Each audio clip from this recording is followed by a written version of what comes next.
to today's video. I am so excited because I'm going to be talking about my top 24 books from 2024. I cannot believe that 2024 is over.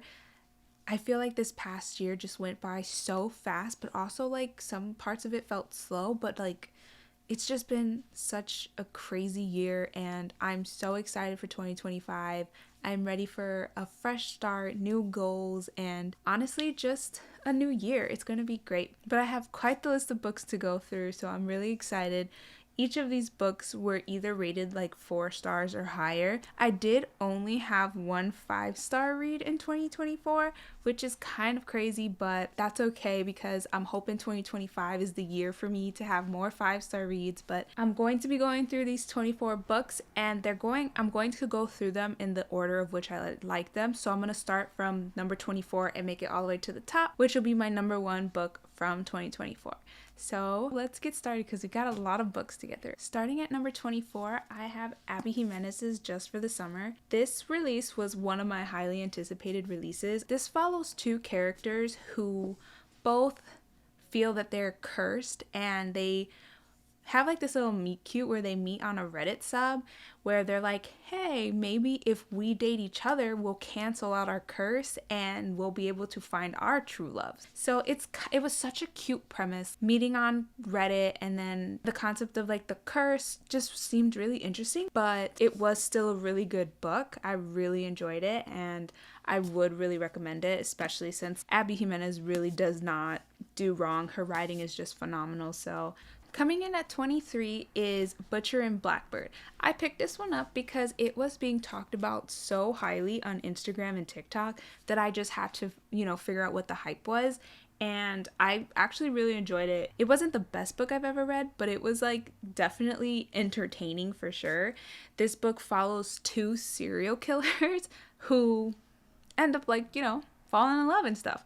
And the concept of just like rooting for 2 serial killers just seemed so crazy, but this book was really fun and I really enjoyed it, and I definitely think that I would love to read more books like this because it was just such a fun concept. The next book that I really enjoyed, coming in 22, was Gone Girl. This one I actually listened to the audio for because I needed something to listen to while I was working on some puzzles, and this was the perfect book. I ended up picking it up because a lot of people raved about this book, and you hear it referenced so many times in like everyday life. You always hear people using the phrase, oh, she's a real life gone girl or something like that, and I never read the book, so I was super curious, and I ended up picking it up, and it was so I understand the hype of it. It was so interesting. It was so entertaining. We get dual perspective in the book. So it follows a husband and wife where the wife ends up going missing and the husband is obviously like the main suspect. And you just go through the whole case of them trying to figure out what happened to his wife. Was she kidnapped? Was she murdered? Like, what happened to her? So this book was just such a ride. I truly enjoyed it. And I definitely would recommend it. And the audio was also pretty good too. So the next book I have coming in number 21 is The Inmate. I actually read this one on Kindle Unlimited because all Frida McFadden books are on Kindle Unlimited, which is great because sometimes you just want a quick paced thriller that you just know is gonna hit. And I feel like Frida books always hit. So this one follows a nurse practitioner who gets assigned to a maximum security prison, and the issue is that one of the prisoners she knows because she's the reason that he's there, and the whole book just essentially follows like the background story of how she knows the inmate, how they got there, and honestly that one was such a ride. The ending blew me away. That one was just such a fast-paced thriller. It was exactly what I wanted when I picked it up, and I think it's probably one of my top Frida books, maybe, because that one, honestly, the ending is just what really got me. But that one was so good, fast-paced. Like, definitely recommend if you just want a book to like just fly through but also keep you on your toes, because I thought I had it figured out and I definitely didn't. So I highly recommend this one. The next book I have coming in number 20 is Middle of the Night by Riley Sager. This was his new release from this year, and honestly, I enjoyed this more than I thought I would. I think it's because I read it when I wanted this kind of book. I read it in the summer, and honestly, I was just in the mood for like summer thriller vibes, and this honestly delivered. So this book was one of like those tropes where something happened 30 years ago and the person comes back to the situation and is trying to figure out, okay, what actually happened 30 years ago. So this one actually follows Ethan, who has to move back to his parents' house, which was like his childhood home. But when he was 10 years old, he was having like a sleepover camp out with one of his best friends. And during that sleepover, while they were camping out in their backyard, in his backyard, his friend disappeared and nobody knows what happened to him. So this book kind of just like answers that question, what happened to his best friend that disappeared when they were 10. So this one honestly just gave me just the right vibes. It was kind of spooky. It was, you know, mystery, like what happened. And honestly, I just really ate this up. I personally really enjoyed it. I think I might be in the minority, but I think I just read this at the right time and it just gave me what I wanted in the summer when I was looking for that summer thriller. So I would recommend this. I think it would work if you're in like a summer-ween kind of vibe, because it's going to give you a little bit of spook, but it takes place in the summer, they're camping, you know, kind of thing. The next book I have coming in number 19 is Golden Sun by Pierce Brown. This is the second book to the Red Rising series. I'm not going to go into too much detail about this because obviously it's the sequel to the first book, so I don't want to give any spoilers away, but I thought it was fast-paced. The ending, did not see it coming. It was twist after twist after twist. I am really enjoying the series, and I honestly can't wait to get to Morningstar, which is the third book in this series, but this was good. Definitely recommend if you like sci-fi, specifically because if you don't really like sci-fi, you just might not like this series, but it's pretty interesting, and I personally would recommend it. The next book coming in 18 was Powerless by Lauren Roberts. This one was actually surprising to me. I did not think I was going to like this one as much as I did, but it was just such a fun concept, and it was such a fast-paced telling. I did not want to put it down. I really enjoyed this. So this book follows Peyton, and in the world this book takes place in, there are ordinaries and elites, and ordinaries are essentially people who don't have powers, and elites are people who have powers. So Peyton is an ordinary. She doesn't have any special powers, but in the place that they're living, ordinaries are not accepted, and they're actually supposed to be banished. So to avoid being banished, she essentially fakes having powers and pretends that she's actually psychic so she can, you know, tell things about people. And our male main character is essentially hunting ordinaries. So you get like a little cat-mouse situation going on. But Peyton ends up finding herself entering these like purging trials because they think she has powers, and lots of stuff goes down. It's definitely a crazy ride. If you like trials or any like fantasy books that have trials in them, you're probably really going to enjoy this. I definitely think if you haven't read this, you should. The second book has come out, and I believe the third one is coming out sometime this year now, 2025. So if you haven't read this series and you've been interested in it, definitely pick it up now because it's perfect timing for you to get the first and second book done so that you can get to the third book. There's also a novella for this too that follows Peyton's best friend. So definitely check these out because lots of material, and you're going to get the third one really soon. The next book I have coming in number 17 is Firefly Lane by Kristen Hanna. This is actually a book I picked for book club that I have with some of my friends, and honestly, I ended up enjoying this one so much. The story was just so heartwarming and real, but honestly, I think this was just worth the read. If you like stories about friendships, especially female friendships, you're going to love this because this story essentially follows two friends from when they first meet when they're really young until like they're very well developed into their years, you know, with families and stuff like that. And this book was just so heartwarming and sad, and you will cry, and it definitely touches on subjects that might be a little more sensitive to certain people, but I highly recommend this book. It was honestly such a good read, and Kristen Hanna's books are usually really great, and this one was no exception. So the next book I have coming in number 16 is The Butcher Game by Elena Urquhart. This is the second book to The Butcher and the Wren. This one actually really surprised me. I read The Butcher and the Wren when it first released, and honestly, it was just okay. I wasn't like blown away by the book by any means, so I kind of wasn't sure how this one was gonna go, but this one actually really surprised me. I really enjoyed it. I feel like the story just picks up so well, and it's so fast paced. There's so much going on. You get both point of views, and this one was just another wild ride.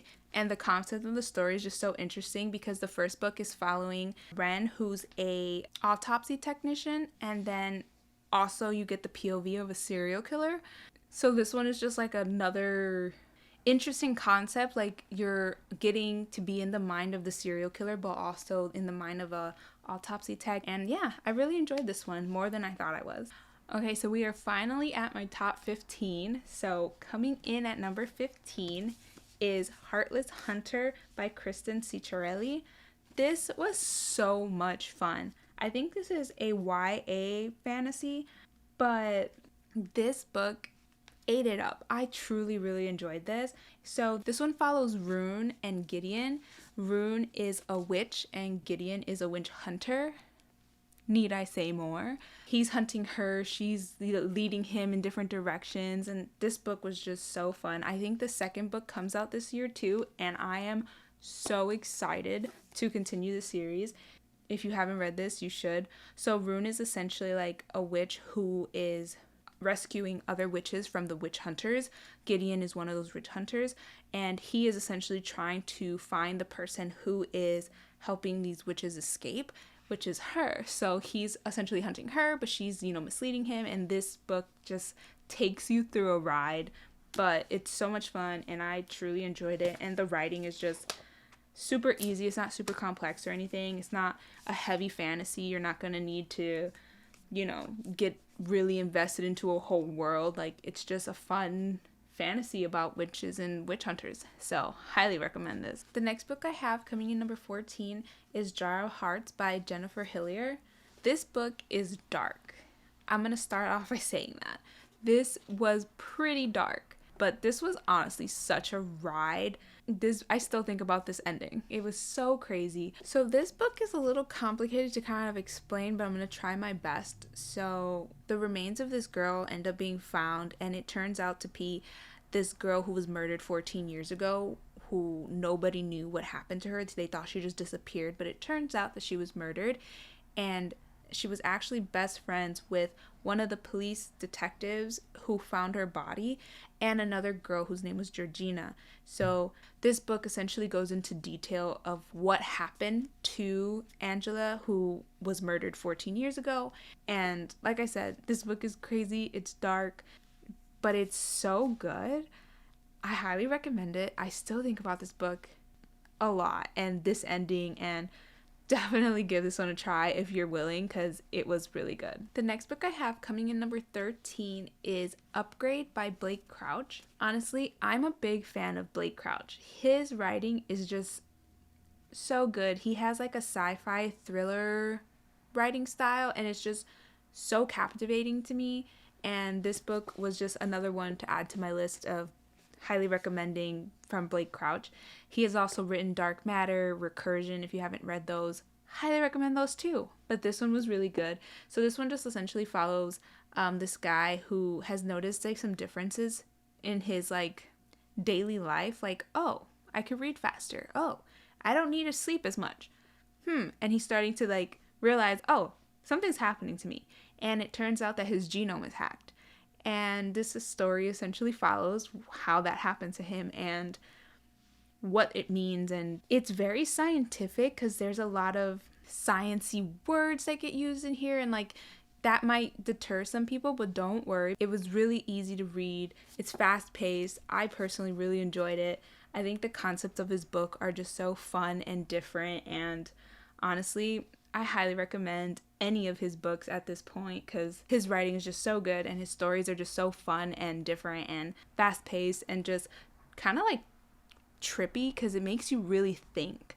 So definitely recommend this one on top of Dark Matter and Recursion, especially Recursion if you have not read them, but definitely recommend this one. The next book I have coming in number 12 is Murder Road by Simone St. James.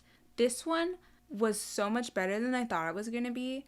I wanted a spooky, like, summer horror, and I honestly thought at first that this wasn't going to go the way I thought it was, and it did.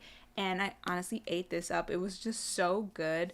But essentially, this one follows a couple who is driving to like this little town for their honeymoon, but somehow they get lost. And as they're making their way down this road, they end up seeing like this person like that's like a hitchhiker. So they like kind of stop to see if she's okay, and they end up offering her a ride. But when she gets into the car, they're noticing like something doesn't seem right, and then they start to notice like, oh, she's bleeding.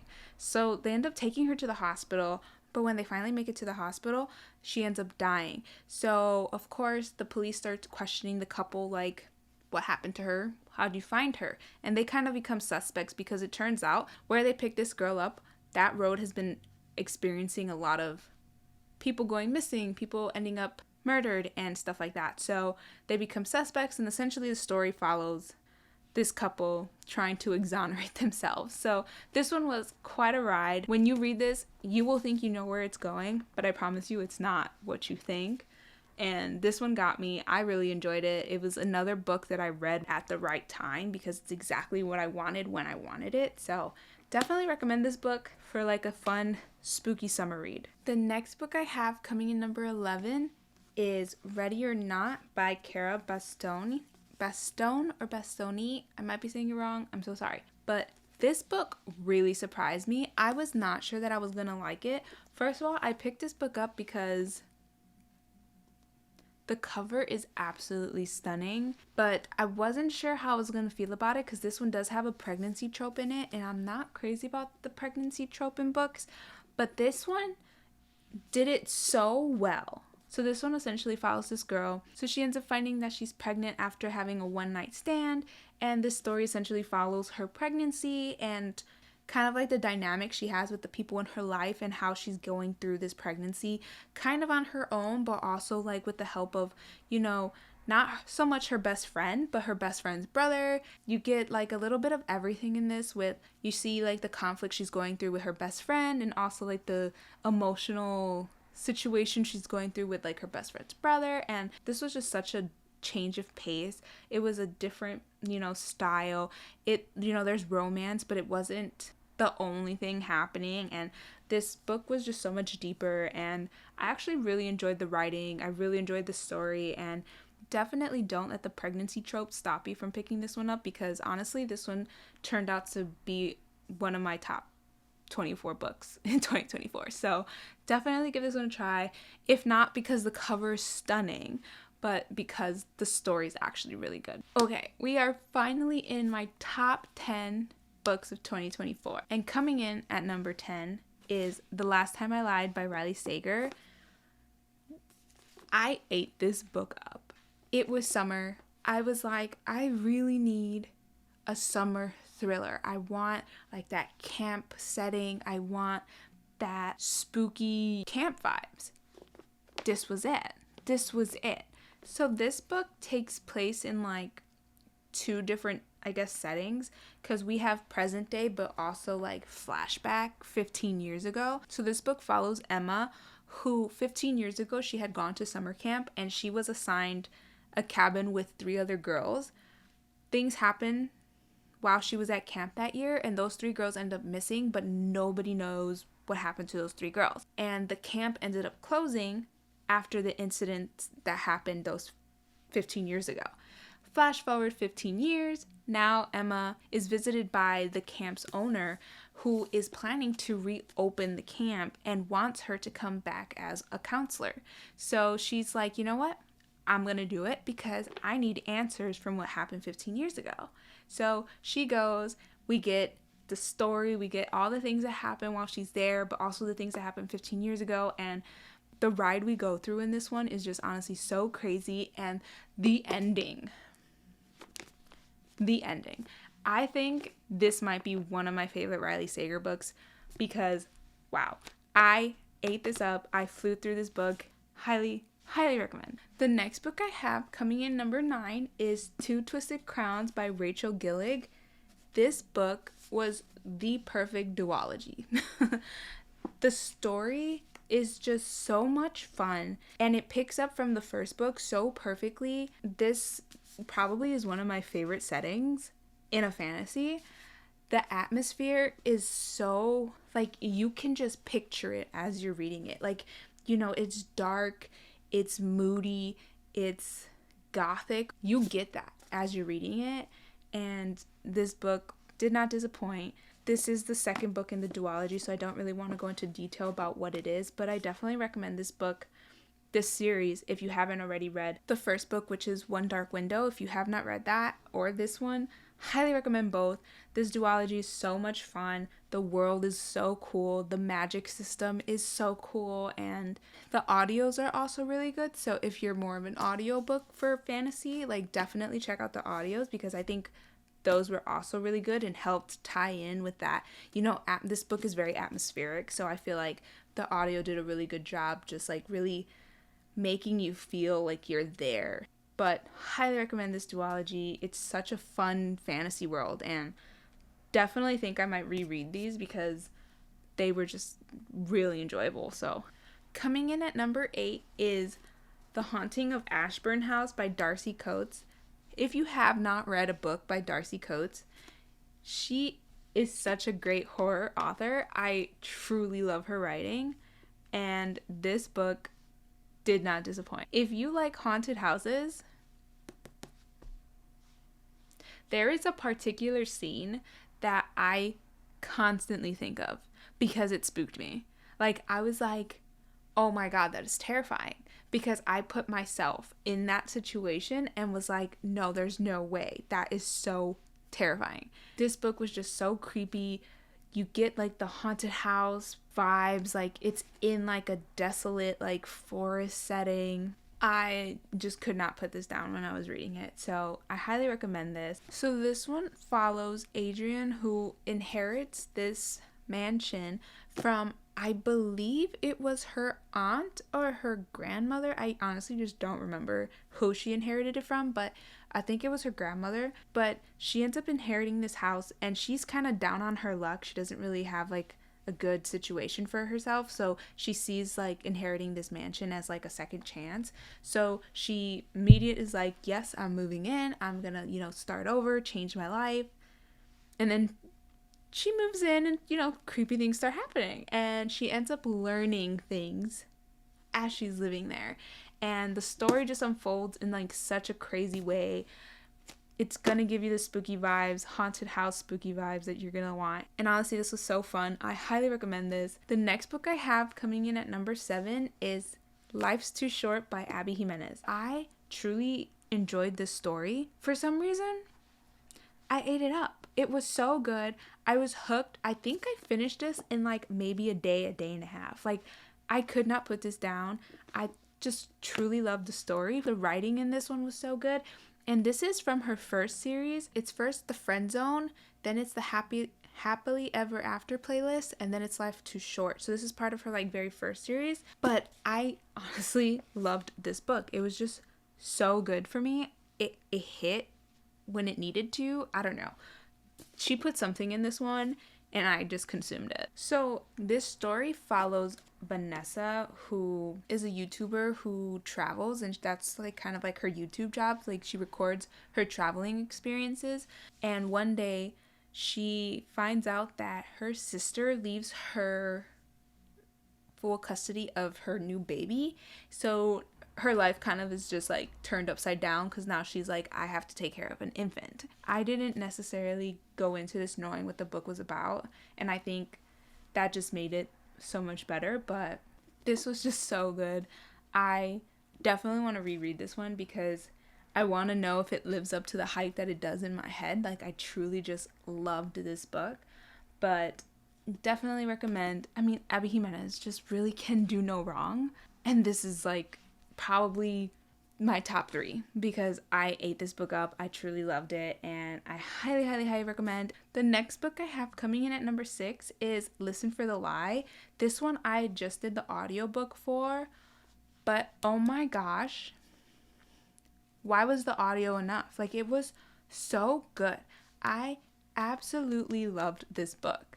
It was fast, twisty, comedic, but also thriller, mystery, like, there's a murder, what happened kind of situation, and this book was just so good.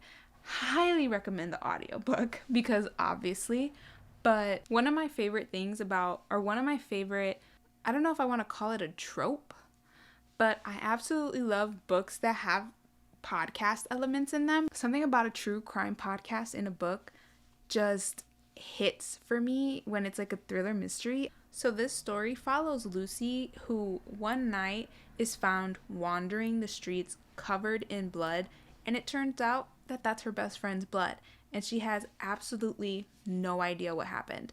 And of course, the best friend was murdered, so people assume she's the one who murdered her best friend, but there's no proof of that. So because she lived in this small town, she ends up moving to LA to kind of like get away from like the whole, I guess, criticism of like the town accusing her of killing her best friend because nobody has been able to prove it. So technically her best friend's murder is unsolved. So cue in this guy who starts a podcast about said case, and he's essentially like, I'm gonna solve this. I'm gonna figure out what actually happened. So she ends up going back to her hometown where podcast guy is, and they end up essentially investigating what actually happened to her best friend. Why was she covered in her best friend's blood that night? Why doesn't she remember the events of that night? And when I tell you, this story is such a ride. Highly recommend if you love a twisty thriller, because that's exactly what this was. It was a twisty thriller. Could not recommend it enough. Okay, we are finally in my top 5 books of 2024. And I have to say, as somebody who absolutely loves thriller mysteries, I'm really shocked that a thriller mystery did not make my top 5. Coming in 5th and 4th, we have Miss Elsie Silver's Wild Love and Wild Eyes.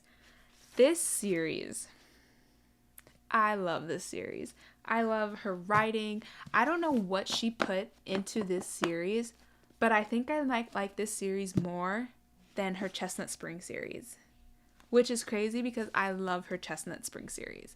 They both follow like single dads, so there's a lot of like family trope going on in here, and I'm absolutely eating it up. Both of them have kids. This one follows Weston, who has 2 young children, and this book follows Ford, who also finds out that he has a daughter as well. And these books are so good. Not only are they so good, but the covers are stunning. I absolutely cannot wait for the book that's coming out this year. I can't remember what it's called, but it's a green cover, and I'm just, feed these to me because I love these books. And I cannot wait for the next one. The next book I have coming in 3rd is, I'm even shocked to say, because I feel like her books, she's such a hyped up author, and I find her books to kind of just be okay. So the fact that her book is coming in 3rd for me in my top 24, mind blown. But she put something into this book. I don't know what she did, but she did something with this book. Happy Place by Emily Henry. I typically find Emily Henry books to just be okay. I personally just don't love her books. I don't know what it is, but they just don't really hit as hard for me as they have for other people. But I've heard a lot of people who love her books say that this one was different compared to her other books, and I get it because I love this one. I don't know what concoction she was brewing when she wrote this, but it worked. I absolutely loved this book. This book had me. I could not put it down. I loved the story. I loved the characters. I loved the setting.